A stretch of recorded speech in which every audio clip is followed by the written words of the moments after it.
Kalau udah dengar kata Yamaha, pasti langsung inget motor-motor kerennya yang anak muda banget.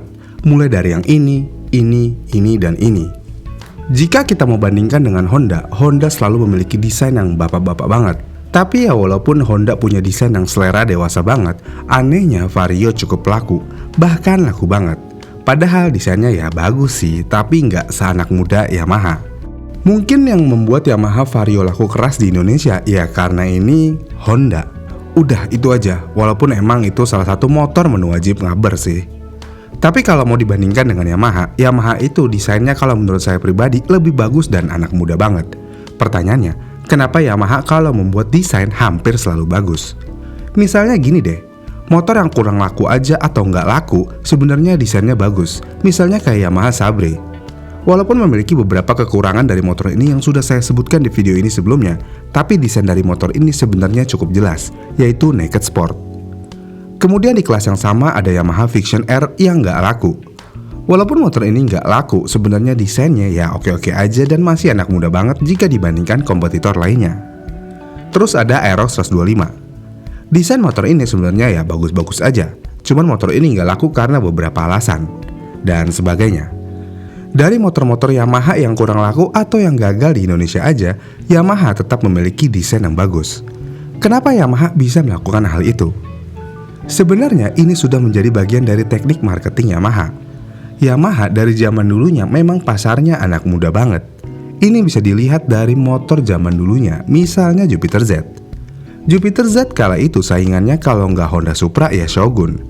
Kalau dilihat dari selera pasar anak muda kala itu, desain Jupiter Z yang lebih baik daripada kompetitornya. Kenapa bisa demikian? Ya ini Yamaha selalu memberikan estetika yang menarik. Kita bisa lihat desain Yamaha yang cenderung menggabungkan elemen-elemen estetika yang menarik, seperti garis-garis tegas, bentuk yang dinamis, dan detail desain yang menarik. Dengan demikian, ini bisa memberikan kesan visual yang kuat dan menarik. Selain itu, Yamaha biasanya menerapkan pendekatan desain holistik, yang mencakup tidak hanya aspek estetika, tetapi juga fungsionalitas, ergonomi, dan keselamatan. Dengan demikian, ini dapat menghasilkan motor yang tidak hanya terlihat bagus, tetapi juga nyaman dan aman untuk digunakan. Kemudian, Yamaha juga bekerja sama dengan desainer terkenal atau melibatkan masukan dari komunitas motor untuk mengembangkan desain yang menginspirasi. Intinya, Yamaha cenderung merespon tren pasar dengan cepat, baik dalam hal teknologi baru maupun tren desain terkini. Dan hal ini memungkinkan mereka untuk menghasilkan motor yang sesuai dengan preferensi konsumen saat itu. Ini kan berbeda banget ya sama Suzuki. Jadi walaupun Yamaha memiliki motor yang banyak khususnya di segmen Matic, tapi desainnya hampir nggak pernah gagal. Contohnya Yamaha NMAX. Desain Yamaha NMAX berhasil memenangkan motor Matic dengan desain terbaik di Good Design Indonesia pada tahun 2018. Dengan penghargaan tersebut, berarti tidak diragukan lagi kalau Yamaha memang memiliki desain yang benar-benar bisa diterima oleh masyarakat khususnya Indonesia. Tapi itu kan kelas Matic-nya. Kalau di kelas motor besarnya, Yamaha YZF-R 1 2015 pernah memenangkan desain terbaik di Red Dot Design Award 2016. Sebenarnya bukan di tahun 2016 aja. Di tahun 2015 ketika peluncurannya, YZF-R 1 juga memenangkan penghargaan desain terbaik. Sekali lagi, dengan demikian, desain Yamaha memang tidak bisa kita bantah kalau emang keren banget. Kemudian nggak di sektor Matic sama motor besar aja.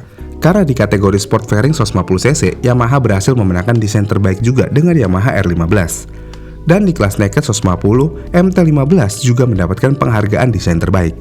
Intinya, Yamaha cukup mendominasi dari segi desain di ajang penghargaan.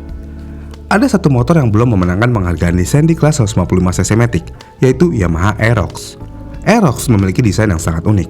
Gambot di depan, di belakang gambot juga cuman cebol alias pendek buntutnya.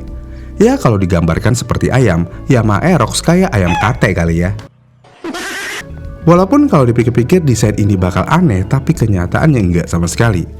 Di sini saya bukan user Aerox dan bukan ngabers Aerox ya, tapi saya entah kenapa cukup suka dengan desainnya. Karena menurut saya ini unik banget. Sporty tapi Matic, Matic tapi coachable, tapi ya cakep. Unik banget dah pokoknya itu motor. Intinya kalau baru ngeluarin motor, Yamaha biasanya akan selalu bagus dari segi desain. Tapi kalau udah coba-coba facelift, aduh, agak berantakan sih Yamaha ini. Misalnya Yamaha Jupiter Z yang tadinya begini jadi robot begini. Seharusnya ketika di Burhan desainnya udah di stop atau di stop produksinya aja sekalian biar menjadi legenda. Kemudian ada Yamaha X-Ride yang tadinya begini, sekarang jadi begini. Kalau desain awalnya ini menunjukkan konsep yang jelas, dan setelah di facelift, konsepnya jadi nggak jelas. Apalagi di lampu depannya dan dasi depannya, benar-benar entah mau jadi motor apa, mau retro tapi modern, intinya ya nggak jelas. Kemudian ada Yamaha Bison yang tadinya begini jadi begini. Desainnya kelebihan inovasi, jadinya over steroid ini motor. Ya intinya ada beberapa motor yang awalnya bagus terus menjadi jelek. Kenapa ini bisa terjadi? Apa emang motor awalnya udah kebagusan? Sebenarnya ini bisa terjadi karena beberapa faktor, seperti yang desain berbeda orang atau vendor.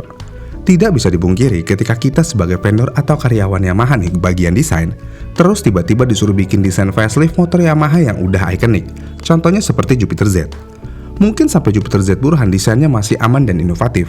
Kemudian karena sudah beda vendor dan yang mendesain, motor tersebut berakhir menjadi motor robot. Karena selera yang desain sudah berubah. Dan yang mendesain kala itu ingin memaksakan desain motor yang seharusnya sporty menjadi motor sport modern alias robot. Dan ini mungkin juga terjadi di beberapa facelift gagalnya Yamaha.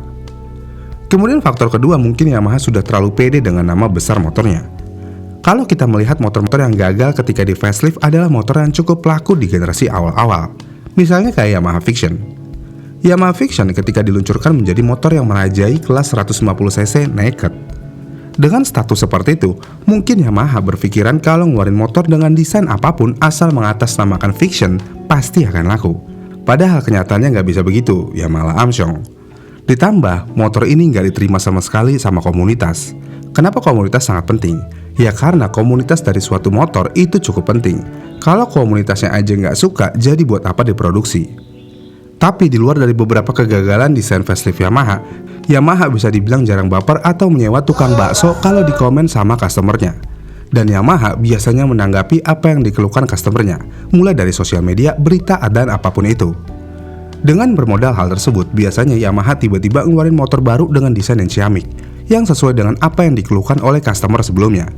Ya intinya desainnya Yamaha keren, karena mereka terus berusaha untuk mendengarkan customernya. Jadi dengan demikian, desain mereka kemungkinan besar akan selalu digemari dan diterima di pasar Indonesia. Walaupun kadang-kadang Yamaha kalau udah nge-faceliftin motor itu gagal, tapi ada satu motor yang di-faceliftin berhasil, yaitu dari R15 Old ke R15 New. Ini udah cukup banget dan jauh berbeda daripada yang sebelumnya, dan ini desainnya di luar ekspektasi banget. Bagaimana nih menurut kalian? Setuju nggak kalau desain motor Yamaha emang keren-keren? Komen di kolom komentar di bawah ya. Jika kalian suka dengan video ini, kalian bisa like dan subscribe channel ini. Dan sampai jumpa di video selanjutnya.